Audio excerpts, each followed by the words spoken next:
నువ్వు కొట్టే నువ్వు 100 మంది చూపిస్తా.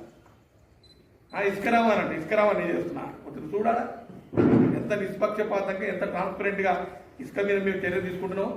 రాత్రి ఇప్పుడు 10 సంవత్సరాలు ఇసుక దందే చేసినావు. నువ్వు ఇసుకతోటే బతికినావు.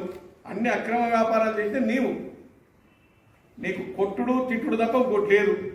ఇక పెద్ద డెవలప్మెంట్ చేసినా చెప్తున్నాడు. నేను సీసీ రోడ్లు వేసిన సీసీ రోడ్ డెవలప్మెంట్ అనే సీసీ రోడ్ ఏమన్నా డెవలప్మెంట్ అంటే ఏంటి దానికి తెలవనట్టు. డెవలప్మెంట్ అంటే ప్రొడక్టివిటీ, ఉత్పాదకత.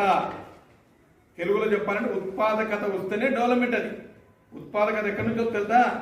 Irrigation, industries, institutions, 3 I's. దీన్ని ఏమంటారు? డెవలప్మెంట్ అంటారు. సీసీ రోడ్డు సందులు చేసి అది కూడా డస్ట్ పోసి 100 కోట్లు తీసుకొని బినామీ పేరు మీద చేసి అన్ని బినామీల మీదే